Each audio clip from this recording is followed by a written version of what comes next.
আসসালামু আলাইকুম, সবাইকে স্বাগতম সোহেল শরীফের ইউটিউব চ্যানেলে।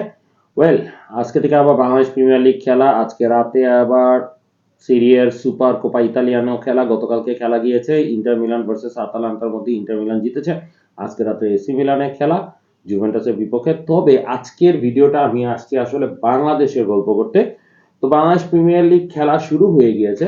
তো প্রিমিয়ার লিগ খেলার 5টা খেলার মধ্যে এই গেম উইকের মানে রাউন্ড অফ 16-এর 5টা খেলার মধ্যে 3টা খেলা হয়ে গিয়েছে। প্রথম খেলাটি ছিল প্রথম 3টা খেলার মধ্যে বসুন্ধরা বনাম হচ্ছে Bangladesh police, brothers union versus হচ্ছে ফকিরের পুল এবং ফোর্টিস বনাম আবাহনীর খেলা হয়েছে।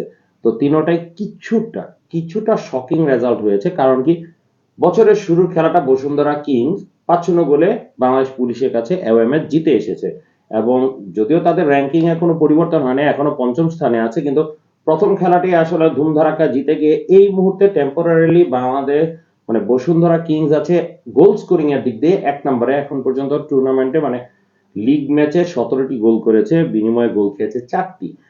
আর বাংলাদেশ পুলিশ এক স্টেপ পিছিয়ে গিয়েছে আজকের ম্যাচটা হেরে। কারণ কি, ফোর্টিস আবাহনীর বিরুদ্ধে 0-0 গোলে ড্র করে 1 পয়েন্ট পেয়ে সমান পয়েন্ট নিয়ে মানে 6 পয়েন্ট নিয়ে উঠে এসেছে ষষ্ঠ স্থানে। এখন পর্যন্ত ফোর্টিস গোল করেছে 6টি, গোল খেয়েছে 6টি, আছে ষষ্ঠ স্থানে এবং পয়েন্ট পেয়েছে 6।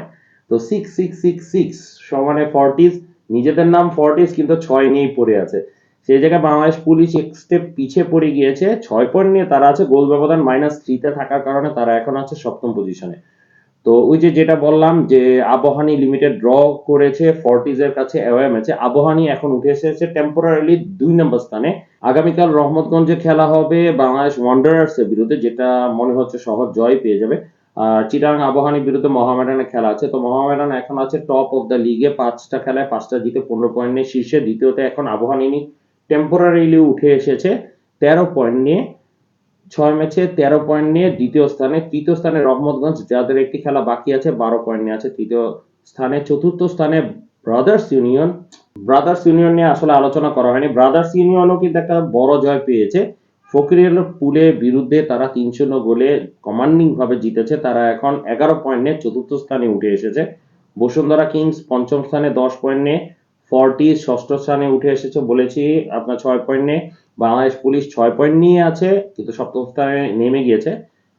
ঢাকা ওয়ান্ডারার্স এর খেলা বাকি আছে, এই খেলা সম্ভাব্য তারা পরাজিতই হওয়ার সম্ভাবনা আছে, কিন্তু তারপরও যদি কোনো তাদের পক্ষে রেজাল্ট চলে আসে তাহলে কিন্তু তারা 6 স্থানে উঠে আসার সম্ভাবনা আছে। ফকিরপুলে খেলা হয়ে গিয়েছে, তারা হেরেছে বড় ব্যবধানে। এবং চিটাং আবাহনীর খেলা বাকি আছে, কিন্তু তারা 0 পয়েন্ট নিয়ে আছে। তারা যদি খেলাটি কোনোভাবে শকিং রেজাল্ট নিয়ে আসতে পারে মোহামেডানের সাথে, তাহলে হয়তোবা এই টুর্নামেন্টে প্রথমবারের মতো গোল দেওয়া ক্যাপাবিলিটি হবে। কারণ কি, এখন পর্যন্ত 5 ম্যাচে তারা কোনো গোল করতে পারে না। তো মোহামেডানের সাথে নিজেদের মাঠে খেলা, যদি দুর্বল দল সেই হিসেবে সম্ভাবনা কম।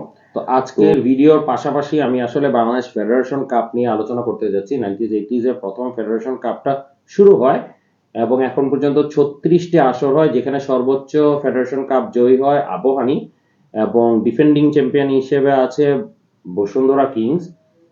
মজার একটি বিষয়, বসুন্ধরা কিংস কিন্তু প্রথমবারের মতো বাংলাদেশ চ্যালেঞ্জ কাপটি খেলেছে এবং আমাদের এখন রুলস হয়ে গিয়েছে, যেমন ইউরোপিয়ান লিগগুলোতে হচ্ছে কাপ উইনার এবং লিগ উইনার দুইজনে মিলে সুপার কাপ খেলবে। তো এখানে হচ্ছে বাংলাদেশের ক্ষেত্রে league winner versus federation cup winner মিলে চ্যালেঞ্জ কাপ খেলবে। তো আপাতত গতবারে যেহেতু লিগ বাংলাদেশ প্রিমিয়ার লিগটা বসুন্ধরা জিতেছে এবং আপনার ইয়াটাও বসুন্ধরা জিতেছে, ফাইনালি চ্যালেঞ্জ কাপটা বসুন্ধরা হাতে উঠে গিয়েছে। তো চ্যালেঞ্জ কাপটা এনে দ্বিতীয়বার খেলা হবে এই মৌসুম শেষে। আর বাংলাদেশ ফেডারেশন কাপ নিয়ে একটু আলোচনা করব। কারেন্ট চ্যাম্পিয়ন বসুন্ধরা কিংস দ্বিতীয়বারের মতো চ্যাম্পিয়ন হয়েছে। তো এই মৌসুমে মোট 10টা দল মিলে চ্যালেঞ্জ কাপটা খেলা হবে। 2টা গ্রুপে ভাগ করা হয়েছে, 5টা করে। 2টা গ্রুপ এ এবং গ্রুপ বি। গ্রুপ এ এর উইনার এবং গ্রুপ বি এর উইনার নেক্সট রাউন্ডে সরাসরি চলে যাবে। তারা দুইজনের মুখোমুখি হবে কিউআরএফ মানে হচ্ছে কোয়ার্টার ফাইনাল রাউন্ড 1। তো কোয়ার্টার ফাইনাল রাউন্ড 1-এ এরা দুইজন একে অপরের মুখোমুখি হবে। যে জয়ী হবে সে সরাসরি চলে যাবে ফাইনালে, আর যে রানার্স আপ হবে সে অপেক্ষা করতে হবে কিউএফআর 2 এর জন্য। তো কিউএফআর 2 কি, সেটা হচ্ছে গ্রুপ এ এবং গ্রুপ বি যারা রানার্স আপ হবে তারা মুখোমুখি হবে। তাদের মধ্যে যে জয়ী হবে সে কিউএফআর উইনারের সাথে খেলা হবে, যেটা সেমিফাইনাল হিসেবে ধরা হবে এবং এটার মধ্যে যে জিতবে সে চলে যাবে ফাইনালে QFR1 এর সাথে খেলতে। তো এই হচ্ছে একটু ছোট্টখাটো কমপ্লিকেটেড, কিন্তু কথা হচ্ছে আমাদের লেভেল অনুসারে এই খেলাটাই আমাদের হয়। তো এই টুর্নামেন্টটা প্রথম থেকেই গুলিস্তানের স্টেডিয়াম, যেটা এই স্টেডিয়ামে একমাত্র খেলা হতো, তো এখন হচ্ছে 3টা ভেন্যু মিলিয়ে খেলাগুলো হয়, কুমিল্লা, ময়মনসিংহ এবং ঢাকা। তো 3টার মধ্যে ফাইনালটা খেলা হবে কুমিল্লাতে, না ফাইনালটা খেলা হবে ময়মনসিংহে, আর ঢাকাতে হবে সেমিফাইনাল খেলা। তো বাকি 2টা খেলা হবে হইতেছে কুমিল্লাতে। তো এই নিয়ে হচ্ছে ছোট্ট করে আলোচনা করলাম। তো গ্রুপ এর মধ্যে আছে হচ্ছে Fortis, Bashundhara Kings, Brothers Union, Bangladesh Police এবং ঢাকা ওয়ান্ডারার্স। এর মধ্যে ফর্টিস কিন্তু চমক দেখিয়ে দিয়েছে, এই নিয়ে তারা তৃতীয় মৌসুম খেলতে এসেছে। তো এই মৌসুমে যদিও টেম্পোরারি, কারণ কি জানুয়ারি 10 তারিখে নেক্সট খেলা, তো জানুয়ারি 10 তারিখে হয়তোবা তাদের অনেক কিছু চেঞ্জ হয়ে যেতে পারে, কিন্তু তারপরও for the first time group স্টেজে তারা প্রথমে আছে। ফর্টিস এখন পর্যন্ত 3টা খেলায় 7 পয়েন্ট নিয়েছে, 2টা খেলা জিতেছে, একটা খেলা ড্র করেছে। তো 2টা খেলার মধ্যে কিন্তু বসুন্ধরা কিংসকে তারা হারিয়েছে মাঝখানে খেলায়, এবং গত খেলায় ঢাকা ওয়ান্ডারার্সকে 3-0 গোলে উড়িয়ে দেয়। প্রথম খেলাতে বাংলাদেশ পুলিশের কাছে তারা 0-0 গোলে ড্র করে। তো বসুন্ধরা কিংস আছে দ্বিতীয় স্থানে 6 পয়েন্ট নিয়ে, 2টা ম্যাচ জিতেছে, একটা হেরেছে, সেই হারাটা হেরেছে ফর্টিজের বিরুদ্ধে, এবং বাদ বাকি 2টি খেলা তারা জিতেছে। আর 3 নম্বর আছে ব্রাদার্স ইউনিয়ন, যারা এখন পর্যন্ত 2টা খেলা খেলেছে, একটা খেলা বড় ব্যবধানে জিতেছে 8-0 গোলে, আরেকটা খেলা গত ম্যাচ ফর্টিজের কাছে 3-0 গোলে হেরে যায়।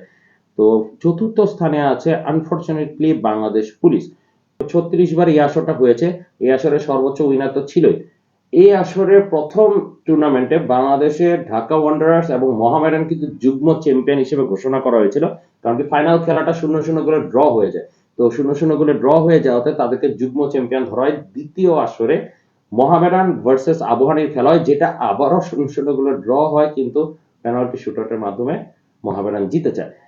যখন প্রফেশনালিজম শুরু হয় 2007 সালে, বাংলাদেশ প্রিমিয়ার লিগ স্টার্ট হয়, তখন এটাকেও প্রফেশনাল ভাবে রিস্ট্রাকচার করা হয়। তো রিফর্মের পরে প্রথম ফাইনালটা কিন্তু মোহামেডান ভার্সেস আবাহনীর খেলা, এবং সেটাও 1-1 গোলে ড্র হয়, পেনাল্টি শুটআউটে মোহামেডান জিতে যায়।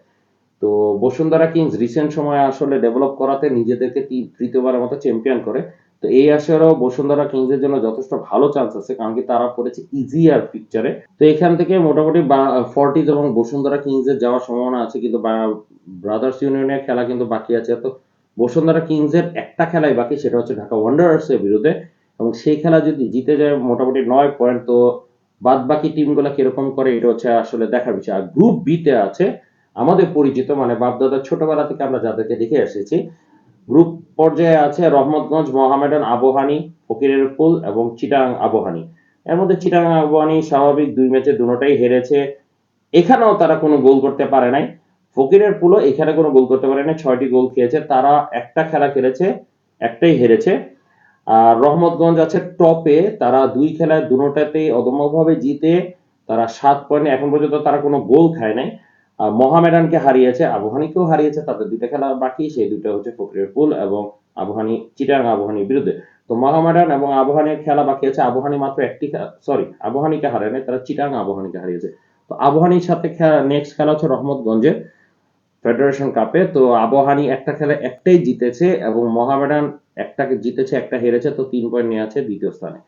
তো এখন দেখা যাক এই মৌসুমে কি করতে পারে। তো যদি প্রেডিকশন বলা যায়, যে ফর্ম আছে বাংলাদেশ প্রিমিয়ার লিগে, সেই হিসেবে মোহামেডান কিন্তু ভালো কামব্যাক করার চান্স আছে।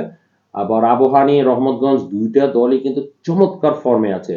ওই পাশে গ্রুপ এ তে তুলনামূলক কিন্তু বসুন্ধরা কিংস সবচেয়ে শক্তিশালী হলো, বসুন্ধরা কিংস কিন্তু তুলনামূলক ফর্মহীন ভাবে আছে। তো ফর্ম টিমগুলা কিন্তু পড়ে গিয়েছে এক গ্রুপের মধ্যে, গ্রুপ বি তে।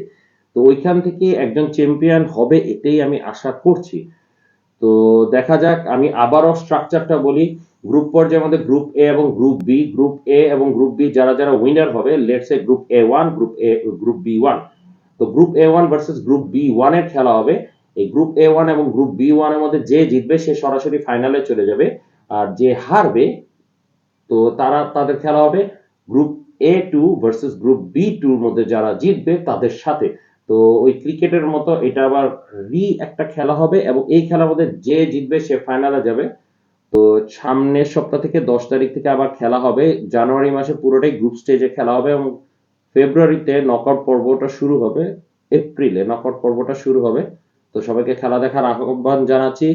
তো বছরের দ্বিতীয় ভিডিওটা বানাইলাম, তো বাংলাদেশ নিয়ে একটু করলাম, ট্রাই করলাম। তো অনেকক্ষণ আলোচনা করলাম, আপনারা ধৈর্য ধরে আমার ভিডিওটি দেখার জন্য আপনাদের সবাইকে ধন্যবাদ জানাই।